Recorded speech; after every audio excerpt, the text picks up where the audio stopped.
तो फ्रेंड, आज हम लोग का टॉपिक है मगध साम्राज्य। चलिए मगध साम्राज्य के बारे में ऑब्जेक्टिव के माध्यम से जानते हैं। तो चलिए हम लोग का आज का फर्स्ट क्वेश्चन, बिना कोई देरी करते हुए, तो मगध साम्राज्य की स्थापना किसने की? यदि हम मगध साम्राज्य के बारे में पढ़ रहे हैं तो मगध साम्राज्य की स्थापना किसने की, ये जानना बहुत बहुत बहुत ज़्यादा इम्पोर्टेंट है। बताइए मगध साम्राज्य की स्थापना किसने की?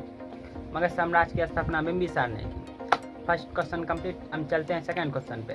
और हम लोग का सेकंड क्वेश्चन है, हर्यक वंश की स्थापना किसने की? हर्यक वंश की स्थापना किसने की? हर्यक वंश का स्थापना बिंबिसार ने की। किसने की?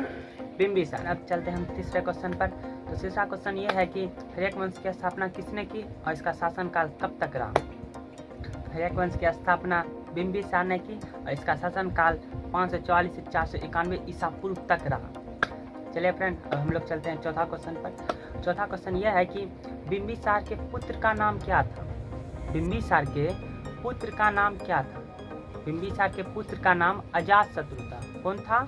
अजातशत्रु। बहुत ज़्यादा इंपॉर्टेंट है दोस्त, जरूर याद रखें। तो हम लोग चलिए अब पांचवा क्वेश्चन पे चलते हैं। हर्यक वंश के द्वितीय शासक कौन बने? हर्यक वंश के द्वितीय शासक कौन बने? हर्यक वंश के द्वितीय शासक अजातशत्रु बने। कौन बने? अजातशत्रु। हम लोग का छठा क्वेश्चन यह है कि हर्यक वंश के द्वितीय शासक कौन थे और इसका शासनकाल कब तक रहा? हर्यक वंश के द्वितीय शासक कौन थे? अजातशत्रु थे और इसका शासनकाल 491 से 459 ईसा पूर्व तक रहा। कब तक रहा? 491 से 459 ईसा पूर्व तक रहा। तो हम लोग का सातवां क्वेश्चन स्टार्ट होता है कि अजातशत्रु के पुत्र कौन थे? अजातशत्रु के पुत्र उदयन थे। कौन थे? उदयन थे। तो इसी तरह हम लोग चलते हैं अपना आठवां क्वेश्चन पर।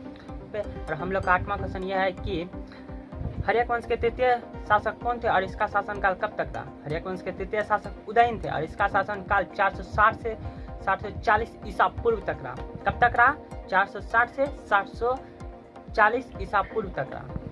तो हम लोग फ्रेंड चलते हैं अपने 9वें क्वेश्चन पे।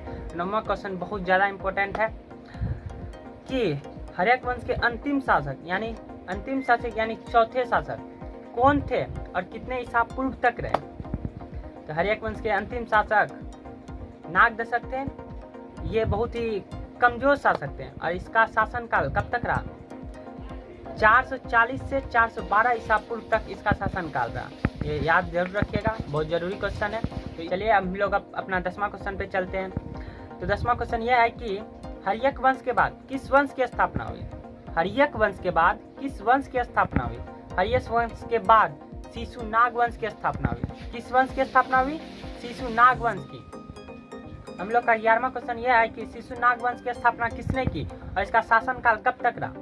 शिशुनाग वंश की स्थापना शिशुनाग ने की और इसका शासनकाल 412 से 344 ईसा पूर्व तक रहा। 412 से 344 ईसा पूर्व रहा। हम लोग का 12वां क्वेश्चन यह है कि शिशुनाग के पुत्र का क्या नाम था? शिशुनाग के पुत्र का नाम क्या था? शिशुनाग के पुत्र का नाम कालाशोक था। क्या था? कालाशोक। हम लोग का 13वां क्वेश्चन यह है कि शिशुनाग वंश के बाद किस वंश की स्थापना हुई? शिशुनाग वंश के बाद नंद वंश की स्थापना हुई। शिशुनाग वंश के बाद नंद वंश की स्थापना हुई। हम लोग का 14 क्वेश्चन यह है कि नंद वंश की स्थापना किसने की और इसका शासनकाल कब तक रहा? नंद वंश की स्थापना घनानंद ने की और इसका शासनकाल 344 से 323 ईसा पूर्व तक रहा। कब तक रहा? 344 से 323 ईसा पूर्व। हम लोग का लास्ट क्वेश्चन यानी अंतिम क्वेश्चन 15 नंबर क्वेश्चन है, नंद वंश का पतन किसने की? नंद वंश का पतन चंद्रगुप्त मौर्य ने की। किसने की? चंद्रगुप्त मौर्य ने की। तो फ्रेंड, आपको वीडियो कैसा लगा?